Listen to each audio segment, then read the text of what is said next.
এটাও তো হতে পারে যে বাস্তবতা আলাদা তোমার ভাবনার চেয়ে।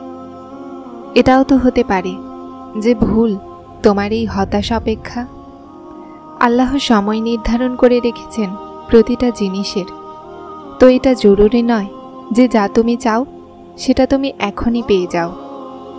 পরীক্ষা আসলে হতাশ হয় না, সবর করবে আর ওই রবকে তলাশ করবে।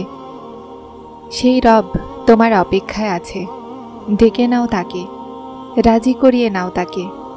বিশ্বাস করো, তিনি ধরে নিবেন তোমাকে। তোমার কি মনে হয় তুমি আজ যেখানে আছো বিনা কারণে আছো? তুমি নিজে এখান পর্যন্ত পৌঁছাওনি, বরং তোমাকে এখানে পর্যন্ত আনা হয়েছে। এই অফুরন্ত কষ্ট তোমাকে এখান পর্যন্ত আনার জন্যই দেয়া হয়েছে। তোমার সমস্যাগুলো তো তোমাকে সবচেয়ে ভালোবাসা রবের হাতে আছে। তুমি অবশ্যই সেই দিন দেখবে যখন সবচেয়ে ভালোবাসা রব তোমাকে তার ভালোবাসায় রাজি করাতে কোনো ব্যবস্থা বাকি রাখবেন না। এই সবর তোমার জন্য বড় মজে জানতে চলেছে।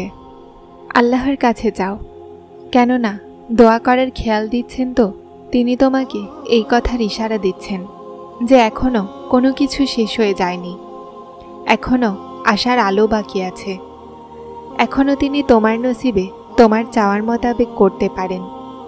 আশা ছেড়ো না, কেননা তোমারও সেই আল্লাহ যে বিবি হাজেরা ছিল। তিনি হাজেরাকে পিপাসার্ত রাখেননি, উনি তোমার অপেক্ষাও রদ করবেন না। শুধু এতটুকু কথা অন্তরে রাখো যে তুমি একা নাও। পুরো দুনিয়া তোমার থেকে মুখ ফিরিয়ে নিক, এমনকি তোমার নিজের সত্তাও তোমার সাথ ছেড়ে দেয়, তখনও আল্লাহকে তোমার পাশে পাবে। বলে দাও যে আমার জন্য তো আমার আল্লাহই যথেষ্ট। তাওয়াক্কুলকারীরা তো তার উপরেই তাওয়াক্কুল রাখে। আগুনের ঠান্ডা হয়ে যাওয়া, কুয়া থেকে উঠে বাদশা হয়ে যাওয়া, সমুদ্রের মাঝে রাস্তা তৈরি হওয়া, এই সব কিছু মজেজা নয়, বরং এটা আল্লাহর ওপরে তাওয়াক্কুল করার রাস্তা। আর যে আল্লাহর ওপর তাওয়াক্কুল রাখে তাদের জন্য মজেজা হয়। তিনি সেই জিনিসকেই তোমার জন্য উসিলা বানিয়ে দিবেন যা তোমার জন্য হতাশার কারণ হয়েছে। তোমার নসিবে যতই মজেজা আছে সব আল্লাহ সামলে রেখেছেন। অপেক্ষা করে নাও একটু, তিনি তোমাকে কখনোই পড়ে যেতে দিবেন না, উনি ধরে নিবেন তোমাকে। বাতাস যতই শক্তিশালী হোক উনি তোমাকে ফিরে যেতে দিবেন না, অন্ধকার যতটাই গভীর হোক না কেন।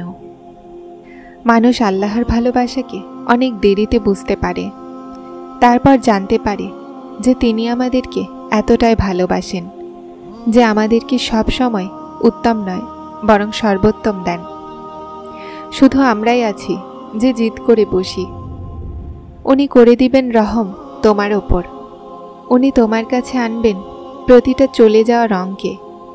উনি নিজেই প্রতিটা দুঃখকে দূর করে দিয়ে ভেঙে দিবেন অসম্ভবের প্রতিটা দেয়ালকে। কেননা তিনি আল মালিক এই দুনিয়ার, এবং তিনিই তোমার সাহায্য করবেন। আল্লাহ তোমার চাওয়াকে অস্বীকার কখনোই করেন না। উনি তো শুধুমাত্র তোমার সবর পরীক্ষা করেন। উনি তোমাকে শুনতে চান আর তারপর উত্তম সময়ে দিয়েও দেন। শুধু তুমি হতাশ হও না, আল্লাহ সর্ববিষয়ে সর্বশক্তিমান। উনি যখন চান, যেখান থেকে চান কাহিনী বদলাতে পারেন, আর সেই উদ্দেশ্য তুমি কখনোই জানতে পারবে না। শুধু তোমাকে এতটা বিশ্বাস রাখতে হবে যে সেই উদ্দেশ্য আল্লাহর, আর যা তিনি জানেন তা তুমি কখনোই জানতে পারবে না। শুধু প্রশান্ত থাকো যে যার হাতে তোমার নসিব আছে উনি মজেজার বাদশাহ, আর তার চেয়ে উত্তম কেউ নেই। উনি কাহিনীর প্রতিটা লেখাকে যখন চান, যেভাবে চান ঘোরাতে পারেন। উনি জীবনের প্রতিটা মুহূর্ত তোমার চাওয়ার মোতাবেক বানাতে পারেন। শুধু তুমি তার কথা মেনে নাও, তিনিও তোমার কথা মেনে নেবেন। তোমার দোয়াগুলোই তোমার ভাগ্য, আর তোমার খেয়াল সেই ভাগ্যের বাস্তবতা। তুমি যখন যখন আল্লাহর সামনে দোয়ার জন্য হাত তোলো, তখন তখন আল্লাহ তোমার নসিব তোমার চাওয়ার মোতাবেক বদলে দেন। আর সত্য এটাই, জীবনে তুমি সেটাই পাও যেটার জন্য তুমি চেষ্টা করো, আর তুমি সেটাই পাও যেটাতে তুমি সবর করো। কেননা আল্লাহ সেই হাতকে কখনোই খালি রাখেন না যা শুধুমাত্র তার সামনে পাতা হয়। কিন্তু সমস্যা একটাই যে তুমি একটু সবর করো আর ক্লান্ত হয়ে যাও, তারপর নিজের থেকেই ভেবে নাও যে দোয়াগুলো কবুল হয় না, অথবা এখন অনেক দেরি হয়ে গেছে, অথবা এখন আর কিছু বদলাবে না। বরং আল্লাহ তো তার কাজে দেরি হতেই দেন না। যা তোমার দেরি মনে হচ্ছে সেটা আসলে তার হিকমত, আর যেটাই তুমি পাও নিজের আর উত্তম সময়ই পাও। তাহলে ভয় পেয়ে এই ওয়াসওয়াসাকে কখনো জিততে দিও না, একটু দেরিতেই হতাশ হয়ে যেও না। পরিস্থিতি যতই কঠিন হয়ে যাক না কেন, তুমি দোয়া করা কখনোই ছেড়ো না, কেননা তার এক কোণ তোমার বছরের কাজ সেকেন্ডে করতে পারে। আর যে দোয়া করার খেয়াল তোমার অন্তরে আসতে পারে, উনি সেই খেয়ালকে তোমার নসিব বানাতেও সক্ষম।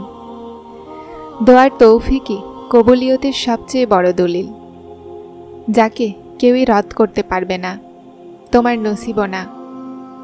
যখন মজেজা হবে তারপর সব বন্ধ দরজা খুলে যাবে। যদি তিনি তোমার পছন্দের জিনিস তোমাকে না দিতে চাইতেন, তো তিনি নিজে কেন বলতেন যে চাও আমার কাছে, আমি দিব? এটা তো কাকতালীয় হতেই পারে না। তোমার দোয়া তো কবুল হয়ে গেছে। উনি আল জব্বার, অর্থাৎ সমস্ত ভাঙা জিনিসকে জোড়নেওয়ালা। তাহলে কিভাবে সম্ভব যে তুমি ফরিয়াদ করো আর তিনি সেটাকে অসম্পূর্ণই ছেড়ে দেন? এটা কিভাবে সম্ভব যে তুমি তোমার ভাঙা হৃদয় নিয়ে তার সামনাসামনি যাও আর তিনি এই টুকরোগুলোকে জুড়ে না দেন? উনি এমনভাবে জুড়ে দিবেন তোমাকে যে আর কেউ ভাঙতেই পারবে না। তোমাকে তিনি এমনভাবে রাজি করে দিবেন যে আর কখনোই উদাস হবে না। উনি এমন কিছুই হতে দিবেন না যা তোমার ক্ষতি করে। আর তার কুদরত এতটাই যে তিনি তোমার সমস্ত দোয়াগুলোকে কবুল করে নেবেন।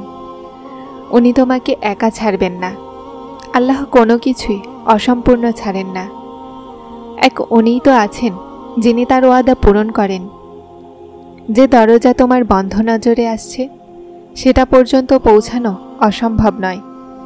শুধু সেটা পর্যন্ত পৌঁছানোর রাস্তা তোমার ভেবে রাখা রাস্তা থেকে আলাদা।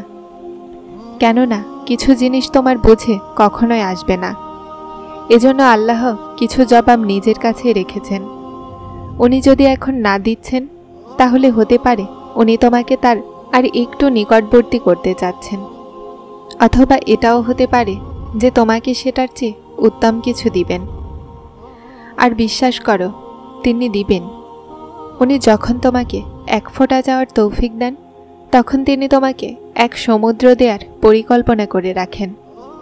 তোমার মনে খেয়াল পরে আসে আর তার কাছে প্রথমে আসে।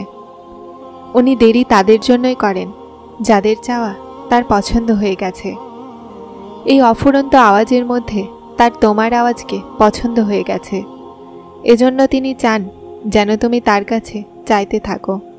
তাহলে চিন্তা করো কেন? ডাকতে থাকো তাকে, তারপর তিনি তোমাকেও দিবেন যে জন্য তুমি তাকে ডাকছ। মজেজার রাস্তা তো আল্লাহ শেষ পর্যন্ত খোলা রাখেন। তাই তুমি তখনও দোয়া করতে থাকবে যখন তোমার কাছে কবুলিয়তের আর কোনো কারণ বাকি না থাকে। যারা চ্যানেলটিতে নতুন এসেছেন তারা সাবস্ক্রাইব করে হেদায়েতের সাথে থাকুন। আসসালামু আলাইকুম।